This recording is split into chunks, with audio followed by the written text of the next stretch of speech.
یقیناً تمام تعریفیں اللہ کے لیے ہیں۔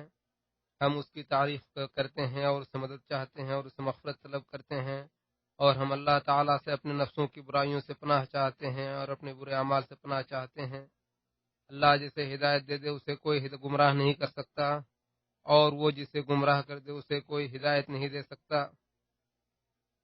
اور میں گواہی دیتا ہوں کہ اللہ کے سوا کوئی معبود نہیں، وہ اکیلا ہے، اس کا کوئی شریک نہیں۔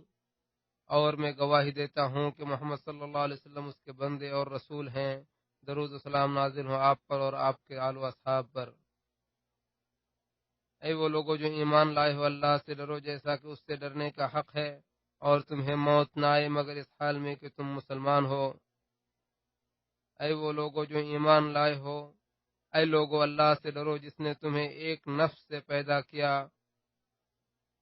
اور پھر اس نفس سے اس کی بیوی کو پیدا کیا، اور ان دونوں کے ذریعے بہت سارے مردوں اور عورتوں کو پوری دنیا میں پھیلا دیا۔ تم اللہ رب العالمین سے ڈرو، جس اور رشتہ داری سے ڈرو جس کے ذریعے تم مانگتے ہو۔ یقیناً اللہ رب العالمین تمہارا نگراں ہے، تمہاری نگرانی کر رہا ہے۔ اے لوگو جو ایمان لائے ہو، اللہ سے ڈرو اور سچی بات کہو، تو وہ تمہارے اعمال کو درست کر دے گا اور تمہارے گناہوں کو بخش دے گا، اور جو اللہ اور اس کے رسول کی اطاعت کرے گا تو وہ یقیناً عظیم کامیابی سے ہمکنار ہوگا۔ حمد و صلات کے بعد یقیناً سب سے بہترین بات اللہ رب العالمین کا کلام ہے، اور سب سے بہترین طریقہ نبی صلی اللہ علیہ وسلم کا طریقہ ہے، اور سب سے بری بات دین کے اندر نئی بات ایجاد کرنا ہے، اور ہر نئی بات بدعت ہے، ہر بدعت گمراہی ہے، ہر گمراہی جہنم تک لے جانے والی ہے۔ اللہ کے بندو، اللہ تبارک و تعالی قرآن مجید میں ارشاد فرماتا ہے، اور وہ سب سے سچا ہے۔ بسم اللہ الرحمن الرحیم۔ قسم ہے زمانے کی، بلا شبہ انسان گھاٹے میں ہے، سوائے ان لوگوں کے جو ایمان لائے اور نیک عمل کیے، اور ایک دوسرے کو حق کی تلقین کی اور ایک دوسرے کو صبر کی تلقین کی۔ اللہ تعالیٰ نے وقت کے عصر کے وقت کی قسم کھائی ہے، جو کہ زمانہ میں داخل ہے یا زمانے کا ایک حصہ ہے، اور یہ دن کے آخری پہر کا وقت ہوتا ہے۔ اس وقت کی قسم کھا کر اللہ تعالیٰ فرما رہا ہے کہ سارے کے سارے انسان خسارے میں ہیں، اور خسارے میں رہنے والوں کا انجام جہنم ہے، جو کہ بہت برا ٹھکانہ ہے۔ پھر اللہ تعالیٰ نے خسارہ اٹھانے والوں میں سے ان لوگوں کو مستثنی کیا ہے جو 4 صفات سے متصف ہیں، جن پر یہ آیتیں دلالت کرتی ہیں۔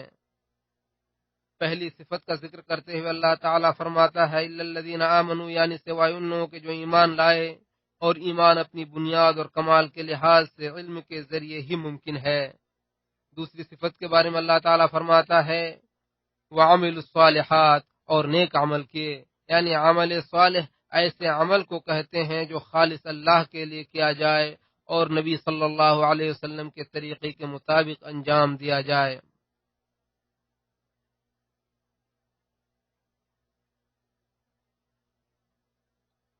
اور تیسری صفت کے بارے میں اللہ تعالیٰ کا فرمان ہے وَتَوَاصَوْا بِالْحَقِّ، اور ایک دوسرے کو حق کی تلقین کی۔ اور اس کی حقیقت یہ ہے کہ اللہ تبارک و تعالیٰ کی طرف لوگوں کو بلایا جائے۔ اور چوتھی صفت کے بارے میں اللہ تعالیٰ کا فرمان ہے وَتَوَاصَوْا بِالصَّبْرِ، اور ایک دوسرے کو صبر کی تلقین کی، یعنی یہ خصلتیں انسان کو خسارے سے نجات دلانے والی ہیں۔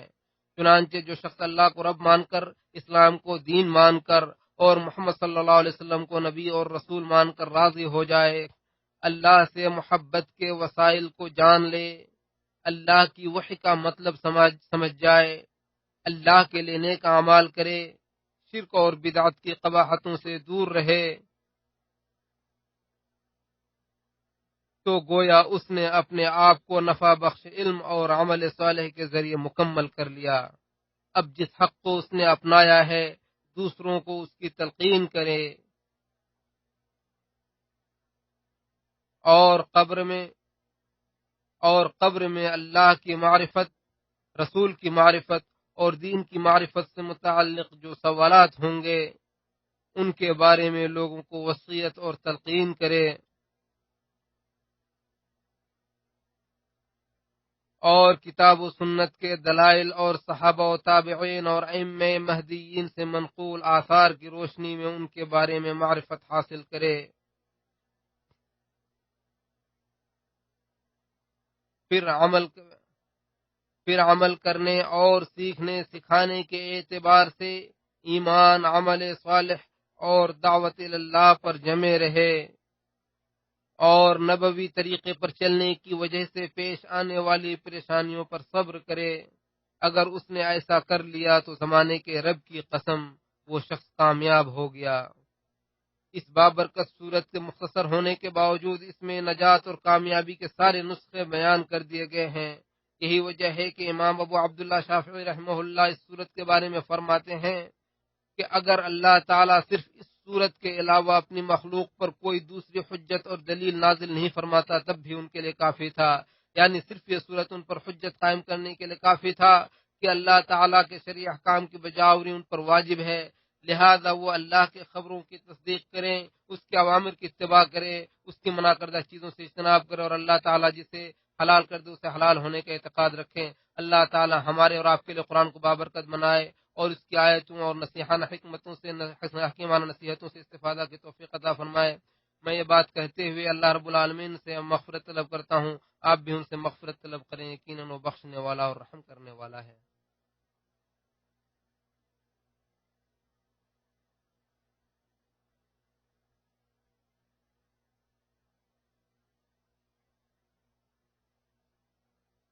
تمام تعریف اللہ کے لیے ہے اور وہی کافی ہے، اور درود و سلام ہوں نبی چنندہ نبی پر اور ان کے آل و اصحاب پر اور ان کے نقش قدم پر چلنے والے لوگوں پر۔ حمد و صلات کے بعد اللہ کے بندو، اللہ تعالیٰ سے ڈرو، اور یقینا اللہ رب العالمین فرماتا ہے اے وہ لوگوں جو ایمان لائے اللہ سے ڈرو جیسے اور سچے لوگوں کے ساتھ ہو جاؤ۔ ارشاد باری تعالیٰ ہے بس آپ جان لیجئے کہ اللہ کے سوا کوئی عبادت کے لائق نہیں، اور اپنے لیے نیز مومن مردوں اور عورتوں کے لیے بھی گناہ کی معافی مانگے، اور اللہ تعالیٰ تمہارے چلنے پھرنے کے مقامات کو بھی جانتا ہے اور آخری ٹھکانے کو بھی۔ سفیان بن عیینہ رحمہ اللہ اس آیت کی تفسیر کرتے فرماتے ہیں کہ اللہ تعالیٰ نے اس آیت کی ابتدا علم سے کی ہے، یعنی قول و عمل سے پہلے، کیونکہ پوری کی پوری ہدایت لا الہ الا اللہ کے علم اور معرفت پر موقوف ہے، اور پورا کا پورا دین حق قول و عمل ہر اعتبار سے اللہ تعالیٰ سے توبہ و استغفار پر موقوف ہے۔ ارشاد باری تعالیٰ ہے کہ وہ چاہتے ہیں کہ اللہ کے نور کو اپنی پھونکوں سے بجھا دیں، لیکن اللہ کو یہ بات منظور نہیں، وہ اپنے نور کو پورا کر کے رہے گا، خواہ یہ بات کافروں کو کتنی ہی بری لگے۔ وہی تو ہے جس نے اپنے رسول کو ہدایت اور سچے دین کے ساتھ بھیجا تاکہ اس دین کو سب ادیان پر غالب کر دے، خواہ یہ بات مشرکوں کو کتنی ہی ناگوار لگے۔ اللہ کے بندو، نبی صلی اللہ علیہ وسلم پر درود و سلام بھیجو، یقیناً اللہ رب العالمین نے تمہیں اس کا حکم دیتے ہوئے فرمایا کہ یقیناً اللہ تعالیٰ اور اس کے فرشتے نبی صلی اللہ علیہ وسلم پر درود و سلام بھیجتے ہیں۔ اے وہ لوگوں جو ایمان لائے ہو تم بھی ان پر درود و سلام بھیجو۔ اللہم صلی وسلم وزد وبارک۔ اے اللہ تو ان کے اپنے بندے اور رسول محمد صلی اللہ علیہ وسلم پر درود و سلام نازل فرما۔ اے اللہ تو خلفاء راشدین سے راضی ہو جا، ابو بکر و عمر، عثمان و علی اور بقیہ تمام صحابہ کرام رضوان اللہ علیہ مجمعین سے راضی ہو جا۔ اسی طرح تو تابعین اور طبع تابعین اور ان کے نقش قدم پر نیکی کے ساتھ پیروی کرنے والے تمام لوگوں سے راضی ہو جا، اور ان کے ساتھ ساتھ اللہ تو ہم سے بھی راضی ہو جا۔ اے اللہ تو اسلام اور مسلمانوں کو غلبہ عطا فرما اور شرک اور مشرکوں کو ذلیل و رسوا فرما۔ اے اللہ تو اپنے اور دین کے دشمنوں کو تہ و بالا کر دے۔ اے اللہ تو اس ملک کو اور تمام مسلم ممالک کو امن و امان کا گہوارہ بنا دے۔ اے اللہ تو ہمیں اپنے وطنوں میں امن و سکون عطا فرما۔ اے اللہ تو ہمارے ائمہ حکمران وقت اور بادشاہوں کی اصلاح فرما۔ اے اللہ تو انہیں اپنی رضا کی اتباع کی توفیق عطا فرما۔ اے اللہ تو ہمارے حاکم وقت کو اپنی توفیق سے مدد فرما۔ اے اللہ تو ان کے عمل کو اپنی رضامندی میں شامل کر دے۔ اے اللہ تو ہمیں ہمارے گناہوں کو بخش دے اور ہمارے معاملات میں ہماری زیادتیوں کو درگزر فرما، اور ہمارے قدموں کو ثابت قدم فرما، اور ہمیں کافر قوم کے خلاف ہماری مدد فرما۔ اے اللہ تو ہمارے اگلے پچھلے ظاہری اور باطنی گناہوں کو اور ان گناہوں کو جن کو تو ہم سے زیادہ جانتا ہے ان سب کو بخش دے۔ یقیناً تو ہی اول و آخر ہے اور تو ہر چیز پر قادر ہے۔ اے اللہ تیرے سوا کوئی معبود نہیں، تیری ذات بابرکت اور پاکیزہ ہے، اور یقیناً ہم ہی ظلم کرنے والوں میں سے تھے۔ اے اللہ، اے اللہ، اے ہمارے رب، تو ہمیں دنیا کے اندر بھلائی عطا فرما اور آخرت کے اندر بھلائی عطا فرما اور ہمیں جہنم کے عذاب سے محفوظ فرما۔ اے اللہ، ہم تیری رضامندی کے ذریعے تیری ناراضگی سے اور تیری عافیت کے ذریعے تیری ناراضگی سے اور سے پناہ چاہتے ہیں۔ اے اللہ، تیری تعریف ویسے ہی ہے جیسے تو نے اپنے نفس کے لیے کیے ہیں۔ اے اللہ کے بندو، یقیناً اللہ رب العالمین عدل و احسان اور رشتہ داروں کو دینے کا حکم دیتا ہے اور تمہیں فواحش و منکرات اور ظلم و زیادتی سے روکتا ہے۔ وہ تمہیں نصیحت حاصل کرتا ہے تاکہ تم نصیحت حاصل کرو۔ تم اللہ رب العالمین کو یاد کرو جو کہ عظیم و جلیل ہے، وہ تمہیں مزید دے گا، اور اس کی نعمتوں پر تم اس کا شکر ادا کرو، وہ تمہیں مزید عطا کرے گا۔ اللہ کا ذکر یقیناً بہت بڑا ہے اور اللہ تعالیٰ جانتا ہے جو کچھ تم کرتے ہو۔